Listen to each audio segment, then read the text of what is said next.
so good to see you all again. Here with us.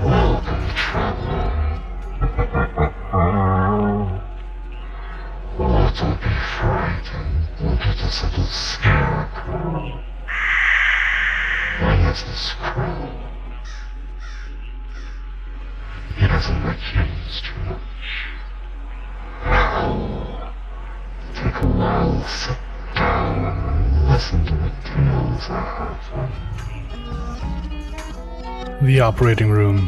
Written by Mr. Ected. Narration by Jack Sanders. Silent screams echoed throughout my mind as I tried desperately to give the nurses any indication that I was conscious. I couldn't move, couldn't speak, could only watch in horror as the nurses around me prepped the operating room. Relief slowly came and quickly vanished when one of the nurses made eye contact. Doctor, there's a leak. Working again.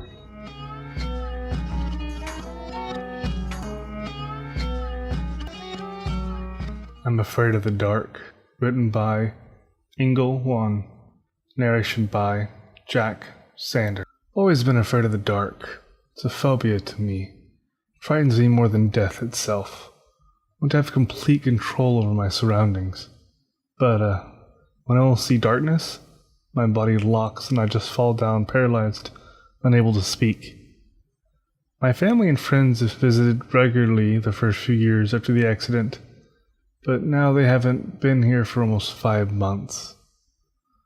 Ever since I became blind, I've just lied here in bed with panic. The doctor says I'm in a coma, but I can hear them clearly. I can feel the needles in my arms and the nurse's breath on my skin when she checks on me. I'm wide awake, and I'm really longing for the light.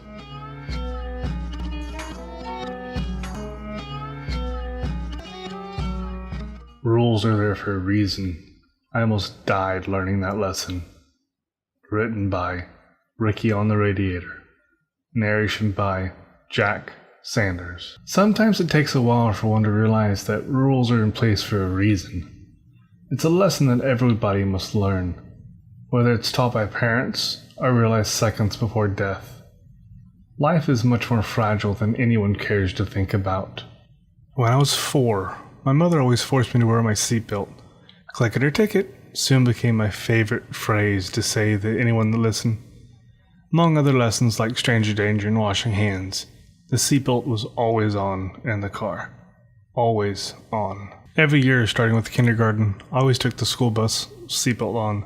My parents were always too busy, so I basically lived out the plot of the song, The Cat's in the Cradle. They were both teachers in a career that makes the public servant give so much but gets so little in return. People toss around the phrase cure for cancer like it's a toy. Only when you find out that your mother has pancreatic cancer more aggressive than a hungry lion do you realize why people are so desperate for it. Only when she's in the grave and you go home to find out she's not there anymore do you find out what it's like to lose someone. My mechanism for dealing with this was to try to follow everything my mother taught me. If that meant washing my hands for 20 seconds after every time I used the bathroom, so be it.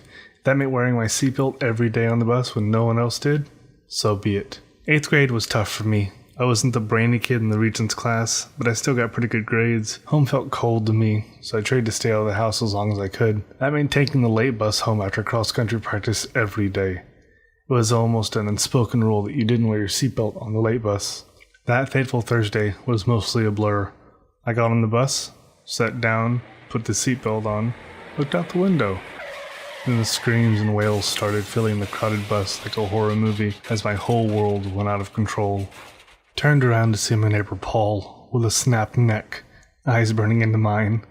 Mateo gingerly felt his forehead and hit the ground almost instantaneously, later found to be dead. Andy was screaming and holding his arm, bone protruding. Everyone was in pain. The younger kids were crying for their parents. I found out later that everyone died on that bus by either bleeding out or damaging major organs because the bus driver had a sudden heart attack and the bus flipped over. Every single one. Except me, the only one kid who wore a seatbelt like they told him to every day, the one kid on the bus who lived, the only one who followed all the rules, the only one.